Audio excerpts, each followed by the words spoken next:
ലാപ്ടോപ്പും അവരുടെ ഇതെല്ലാം പരിശോധിച്ചപ്പം ഫോറിൻ എക്സ്ചേഞ്ച് ആയിട്ടുള്ള ചില കണക്ഷൻസ് അതിനകത്ത് വന്നിട്ടുണ്ട്. 30 പ്രാവശ്യത്തോളം കഴിഞ്ഞ 10 വർഷത്തിനിടയ്ക്ക് മുഖ്യമന്ത്രി വിദേശത്ത് യാത്ര നടത്തിയിട്ടുണ്ട്. അത് പിണറായി വിജയന് പിതാവായ പിണറായി വിജയൻ്റെ കൈവശം പോയിട്ടുണ്ടെങ്കിൽ അദ്ദേഹത്തിനെ ഇഡി ചോദ്യം ചെയ്യേണ്ടി വരും. അല്ലാതെ ആ കാര്യങ്ങൾ ക്ലാരിഫിക്കേഷൻ ഉണ്ടാവില്ല. ഇനി ഭർത്താവിനാണോ കൊടുത്തെങ്കിൽ ഭർത്താവിനെ, അല്ലെ തന്നെയും ഭർത്താവിനെ ചോദ്യം ചെയ്യേണ്ടി വരും. പിണറായി വിജയൻ്റെ കൈവശം വന്നു ചേർന്നോ ഇല്ലയോ എന്നുള്ളൊരു പ്രശ്നം കൂടെ ഉണ്ട്. കാരണം മകൾക്ക് കൊടുത്ത 2,72,00,000 പണം എങ്ങോട്ട് പോയി എന്നുള്ള ഉത്തരം മകൾ പറയേണ്ടി വരും. Prevention of money laundering act PML act 2002 പരിധിയിലുള്ള ചോദ്യങ്ങളുണ്ടാവും. പിന്നെ ഫോറിൻ എക്സ്ചേഞ്ച് മാനേജ്മെൻറ്റ് ആക്ട് 1999 അതുമായിട്ട് ബന്ധപ്പെട്ട ചോദ്യങ്ങൾ തീർച്ചയായിട്ടും പ്രതീക്ഷിക്കാം. പിന്നെ ഫുജിറ്റീവ് എക്കണോമിക്സ് ഒഫൻസ് ആക്ട് 2018, കാരണം ചില തട്ടിപ്പുകളും ഇതൊക്കെ നടന്നിട്ടുണ്ടെന്നാണ് സംശയിക്കുന്നത്. അങ്ങനെയാണെങ്കിൽ ആ ആക്ടിൻ്റെ പരിധിയിലും ചോദ്യങ്ങളുണ്ടാവും. പിന്നെ കൺസർവേഷൻ ഓഫ് ഫോറിൻ എക്സ്ചേഞ്ച്, കാരണം ഇവർക്ക് വിദേശത്ത് അക്കൗണ്ടുണ്ട്, അവിടുന്ന് ഇങ്ങോട്ട് പണം വന്നിട്ടുണ്ട്, ഇവിടുന്ന് അങ്ങോട്ട് വന്നിട്ടുണ്ടോ. 1,600 കോടി രൂപയുടെ ട്രാൻസാക്ഷൻ തീർച്ചയായിട്ടും ചോദിക്കും. 1,600 കോടി രൂപയുടെ ട്രാൻസാക്ഷൻ നടന്നെന്നാണ് ഞാൻ മനസ്സിലാക്കിയിരിക്കുന്നത്. തീർച്ചയായിട്ടും ആ പണം എവിടെ പോയി എന്ന് ഇഡി കണ്ടെത്തിയേ പറ്റുള്ളൂ. 242 അക്കൗണ്ടിൽ കൂടി ഏകദേശം 18 കോടി രൂപയുടെ ട്രാൻസാക്ഷൻ പോയതായിട്ട് ഇഡിയുടെ ഇപ്പോഴത്തെ റെയ്ഡിൽ കണ്ടെത്തിയിട്ടുണ്ട്.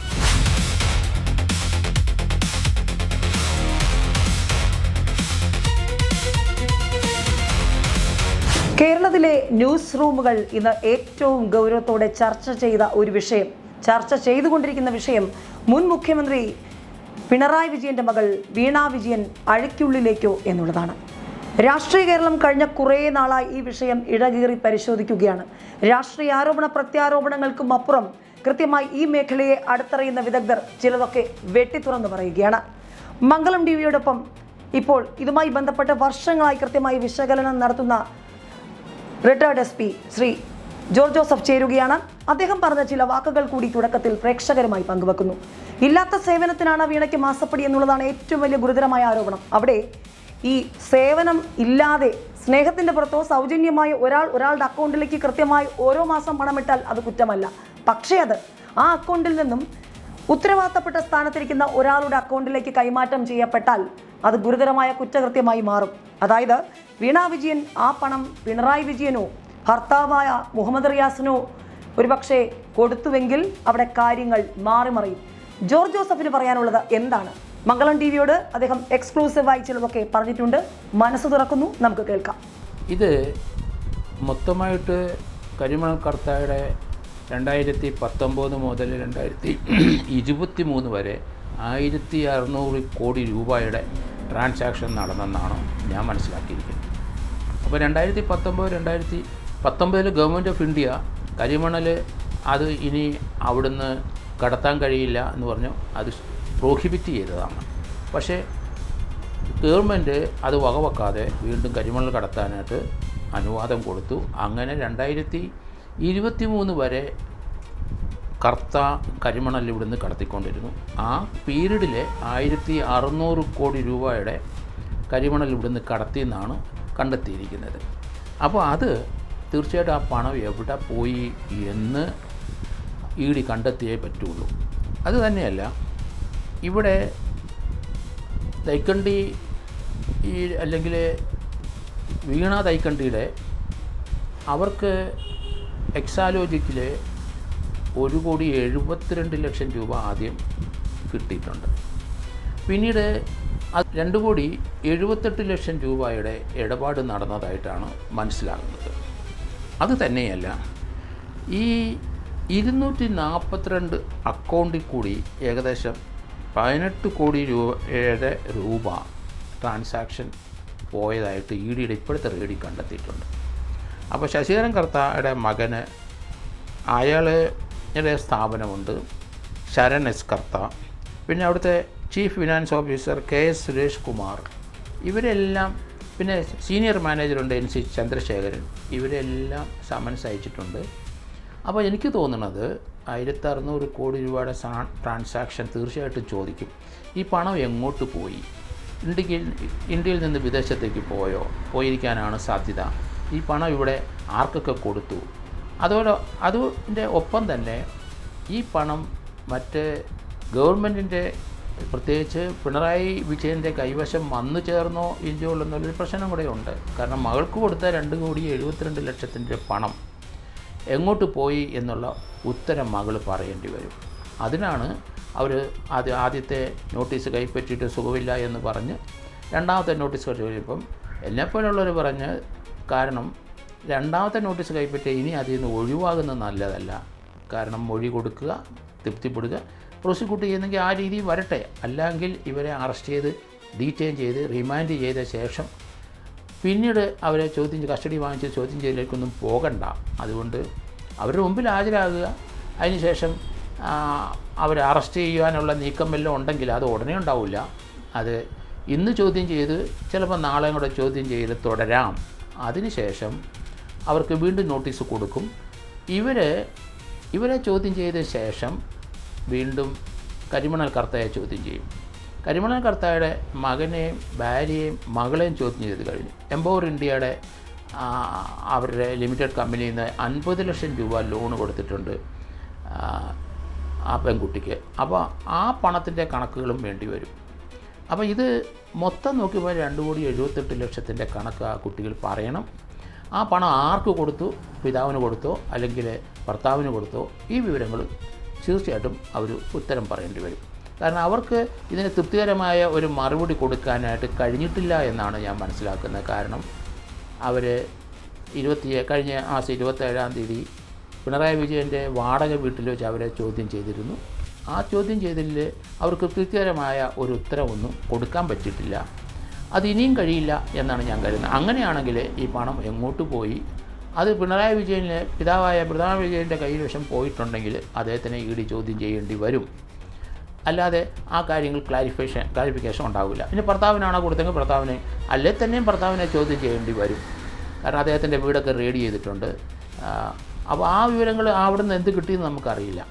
ഏതായാലും 30 പ്രാവശ്യത്തോളം കഴിഞ്ഞ 10 വർഷത്തിനിടയ്ക്ക് മുഖ്യമന്ത്രി വിദേശത്ത് യാത്ര നടത്തിയിട്ടുണ്ട്. സർക്കാരിൻ്റെ പണമില്ലാതെ 8 യാത്രയ്ക്ക് സർക്കാരിൻ്റെ പണം വാങ്ങിക്കാതെയാണ് പോയിരിക്കുന്നത്. അങ്ങനെ വരുമ്പോൾ ആ പണം എവിടുന്ന് വന്നു, ഫോറിൻ കറൻസിയുടെ പ്രശ്നങ്ങളൊക്കെ വരും. അങ്ങനെ പൊതുവായിട്ട് നോക്കിക്കഴിയുമ്പം ശുഭകരമല്ല ഈ ലക്ഷണങ്ങളൊക്കെ കണ്ടിട്ട്. കാരണം ഇവരെ വീണ തൈക്കണ്ടിയെ തീർച്ചയായിട്ടും ചോദ്യം ചെയ്യുമ്പം അവർക്ക് തൃപ്തികരമായൊരു ഉത്തരം കൊടുക്കാതെ വരുമ്പം പിതാവിലേക്ക് അന്വേഷണം പോകും എന്നാണ് ഞാൻ കരുതുന്നത്. അതുകൊണ്ടാണ് അദ്ദേഹത്തിനെ ചോദ്യം ചെയ്യേണ്ടി വരും. ഇപ്പം ഇന്നത്തെ അവരെ ചോദ്യം ചെയ്യൽ എറണാകുളത്ത് നടക്കുകയാണ്. ഇന്നുകൊണ്ട് അത് തീരാൻ സാധ്യതയില്ല. നാളെ കൂടെ ഉണ്ടാവും. നാളെ ഇതിനു മുമ്പ് വീണയെ ചോദ്യം ചെയ്തതിന് മുമ്പ് അവർ ശശിധരൻ കർത്തായുടെ മകളെയും മകനെയും ഭാര്യയും ചോദ്യം ചെയ്ത് കഴിഞ്ഞിട്ടുണ്ട്. അപ്പോൾ ഇനി കൺഫ്രണ്ട് ചെയ്യേണ്ട ചില വിവരങ്ങൾ മുഴുവൻ ഇവരെ ചോദ്യം ചെയ്ത ശേഷം അതിനകത്ത് തീർച്ചയായിട്ടും ശശിധരൻ കർത്തായെ ചോദ്യം ചെയ്ത് കൺഫ്രണ്ട് ചെയ്യേണ്ടി വരും. അങ്ങനെ വന്നു കഴിഞ്ഞാൽ ഇവരുടെ വിദേശത്ത് മുഖ്യമന്ത്രി ആയിരുന്ന ആൾ പോയതിനെ സംബന്ധിക്കുന്ന ഫോറിൻ എക്സ്ചേഞ്ച് ഇവരിൽ കൂടെ എന്തെങ്കിലും വന്നിട്ടുണ്ടോ? കാരണം അതിനുള്ള സാധ്യത കൂടുതലുണ്ട്. കാര്യം ശശിധരൻ കർത്തായുടെ മകൻ ശരൺ കർത്തായുടെ ലാപ്ടോപ്പും അവരുടെ ഇതെല്ലാം പരിശോധിച്ചപ്പം ഫോറിൻ എക്സ്ചേഞ്ച് ആയിട്ടുള്ള ചില കണക്ഷൻസ് അതിനകത്ത് വന്നിട്ടുണ്ട്. അത് ഈ പിണറായി വിജയൻ്റെ മകളുമായിട്ട് ബന്ധപ്പെട്ടാണ് വന്നിരിക്കുന്നത് എന്നുള്ള വാർത്തകളും വരുന്നുണ്ട്. അപ്പോൾ പൊതുവെ നോക്കിക്കഴിയുമ്പം ഈ ചോദ്യം ചെയ്യലിൽ നിന്ന് ED അന്വേഷണം പോകുന്നത് അതിനകത്ത് ഒന്ന് prevention of money laundering act PML act 2002 പരിധിയിലുള്ള ചോദ്യങ്ങളുണ്ടാവും. പിന്നെ ഫോറിൻ എക്സ്ചേഞ്ച് മാനേജ്മെൻറ്റ് ആക്ട് 1999 അതുമായിട്ട് ബന്ധപ്പെട്ട ചോദ്യങ്ങൾ തീർച്ചയായിട്ടും പ്രതീക്ഷിക്കാം. പിന്നെ ഫുജിറ്റീവ് എക്കണോമിക്സ് ഒഫൻസ് ആക്ട് 2018, കാരണം ചില തട്ടിപ്പുകളും ഇതൊക്കെ നടന്നിട്ടുണ്ടെന്നാണ് സംശയിക്കുന്നത്. അങ്ങനെയാണെങ്കിൽ ആ ആക്ടിൻ്റെ പരിധിയിലും ചോദ്യങ്ങളുണ്ടാവും. പിന്നെ കൺസർവേഷൻ ഓഫ് ഫോറിൻ എക്സ്ചേഞ്ച്, കാരണം ഇവർക്ക് വിദേശത്ത് അക്കൗണ്ടുണ്ട്, അവിടുന്ന് ഇങ്ങോട്ട് പണം വന്നിട്ടുണ്ടോ, ഇവിടുന്ന് അങ്ങോട്ട് വന്നിട്ടുണ്ടോ, അങ്ങനെയുള്ള കാര്യങ്ങൾ. ഏതായാലും മണി ലെൻഡിങ് ആക്ടിൻ്റെ പരിധിയിൽ അല്ലെങ്കിൽ അങ്ങ് പല കാര്യങ്ങളും വ്യതിചലിച്ച് പോയിട്ടുണ്ടെന്നാണ് ഞാൻ പറഞ്ഞത്. കാരണം ഇവരാകെ ഈ കേസിനകത്ത് 1,72,00,000 രൂപ വാങ്ങിച്ചതിൻ്റെ ഇൻകം ടാക്സ് സെറ്റിൽമെൻറ്റ് നടത്തിയിട്ടുണ്ട്. അപ്പോൾ അതൊരു ആ ഒഫൻസിൽ നിന്ന് രക്ഷപ്പെട്ടിട്ടുണ്ട്. പക്ഷേ ഞാൻ പൊതുവെ ഈ പണം സ്വീകരിച്ചല്ലാതെ മറ്റ് വിദേശത്തെങ്ങും പോയില്ല എന്നുണ്ടെങ്കിൽ അവർ തീർച്ചയായിട്ടും ഈ വീണ തൈക്കണ്ടി ഈ കേസിൽ നിന്ന് രക്ഷപ്പെടും എന്നും എനിക്ക് തോന്നുന്നുണ്ട്. കാരണം ഒരാൾ എനിക്ക് നിത്യമായിട്ട് എല്ലാ മാസവും 5 ലക്ഷം 10 ലക്ഷം വെച്ച് തരികയാണ്. ഞാൻ ഒരു സേവനം ചെയ്യുന്നില്ല, അത് അയാളുടെ കാരുണ്യം കൊണ്ട് എനിക്ക് തരുന്നു, ഞാനത് വാങ്ങിക്കുന്നു. അതിനകത്ത് എന്താണ് ഓഫൻസ്? അതിനൊരു ഒഫൻസ് ഇല്ല. അപ്പോൾ ഇവർക്ക് പണം കൊടുത്തത് ആ പണം വേറെ ആരിലേക്കും പോയോ, അവിടെയാണ് പ്രശ്നം. അത് ഇവർ തന്നെ ഉപയോഗിച്ചിട്ടുണ്ടെങ്കിൽ അതൊരു ഒഫൻസായിട്ട് കാണുന്നില്ല. മുഖ്യമന്ത്രിയുടെ മകളായി പോയത് കൊണ്ട് വരത്തില്ല, ആർക്ക് വേണമെങ്കിലും കൊടുക്കാവില്ല. പലർക്കും കൊടുത്തിട്ടുണ്ടല്ലോ. ഈ ശശിധരൻ കർത്ത വളരെയധികം ആൾക്കാർക്ക് പണം കൊടുത്തിട്ടുണ്ട്. അങ്ങനെ നോക്കുമ്പോൾ അതുപോലെ ഒരാൾക്ക് കൊടുത്തു. പക്ഷേ ഏതെങ്കിലും കാര്യം സാധിക്കാൻ വേണ്ടിയിട്ടാണ് മകൾക്ക് പണം കൊടുത്തതെന്ന് വന്നാൽ തീർച്ചയായിട്ടും അതിന് എവിഡൻസ് വേണം. അങ്ങനെയാണെങ്കിൽ അത് CBIക്കോ പോലീസിലേക്കോ വന്നെങ്കിലും അത് ED അത് ആ കാര്യത്തിന് അന്വേഷിക്കാൻ അവർക്ക് അധികാരമില്ല. അവർക്ക് ഇതുപോലെയുള്ള കേസുകൾ അന്വേഷിക്കാമെങ്കിലും ഒരു കോൺസ്പിറസി അല്ലെങ്കിൽ അങ്ങനെയുള്ള കാര്യങ്ങളൊക്കെ വരുമ്പം അത് ഒരു CBIയുടെ പരിധിയിലോ പോലീസിൻ്റെ പരിധിയിൽ ഒക്കെ വരുള്ളൂ. ഈ എൻഡോഴ്സ്മെൻറ്റ് ഇപ്പം EDയുടെ പരിധിയിൽ വരുന്ന കാര്യങ്ങൾ കഴിഞ്ഞാൽ അതിനപ്പുറത്തോട്ട് വിദേശ നാണ്യമായിട്ട് ബന്ധപ്പെട്ട് എന്തെങ്കിലും ഉണ്ടെങ്കിൽ ഇതിനകത്ത് CBI വരും എന്ന് തന്നെയാണ് ഞാൻ കരുതുന്നത്. കാരണം അവർക്ക് അതിനകത്ത് അധികാരമുള്ളൂ. മറ്റൊരു കാര്യം, ഇതിനകത്ത് CBI അല്ലെങ്കിൽ NIA വരും എന്നാണ് ഞാൻ പണ്ട് മുതലേ പറഞ്ഞുകൊണ്ടിരിക്കുന്നത്. കാരണം NIAയുടെ ഹെഡ്ക്വാർട്ടേഴ്സ് ഡൽഹിയാണ്. അതിൻ്റെ മേധാവി ഒരു DGP ആണ്, IPSകാരനാണ്. അവർ കേസ് രജിസ്റ്റർ ചെയ്യുന്നത് NIAയുടെ രജിസ്റ്റർ ചെയ്യുന്നത് ഡൽഹിയിൽ തന്നെയാണ്. അങ്ങനെ ആ കേസുമായിട്ട് ബന്ധപ്പെട്ട ആരെങ്കിലും അറസ്റ്റ് ചെയ്തിട്ടുണ്ടെങ്കിൽ തീഹാർ ജയിലിലോട്ട് പോകും. അതുകൊണ്ടാണ് ഒരു അറസ്റ്റ് ഒഴിവാകാൻ ഞാൻ നേരത്തെ മുതലേ പറയുന്നത്. ഈ വീണ തൈക്കണ്ടി അവരുടെ മുമ്പിൽ ഹാജരായി തങ്ങൾക്ക് പറയാനുള്ള കാര്യങ്ങൾ പറയാം. അതിന് തൃപ്തിയില്ലെങ്കിൽ ഇവർക്ക് മുൻകൂർ ജാമ്യത്തിന് പോകുന്നതാണ് ഉചിതം. സംശയമുണ്ടെങ്കിൽ മുൻകൂർ ജാമ്യത്തിൽ പോകാം. എന്തായാലും ED വിളിച്ചെടുത്തായാലും ചെന്നു കഴിഞ്ഞിരിക്കുന്നു. അവരെ വിശദമായിട്ട് ചോദ്യം ചെയ്തിരുന്നുണ്ട്. നാളെ കൂടെ ചോദ്യം ചെയ്യും. അതിനുശേഷം ശശിധരൻ കർത്തായും കൂടെ ചോദ്യം ചെയ്ത ശേഷം മാത്രമേ ഒരു അറസ്റ്റ് ഉണ്ടാകാനുള്ള സാധ്യതയുള്ളൂ എന്നാണ് ഞാൻ കരുതുന്നത്.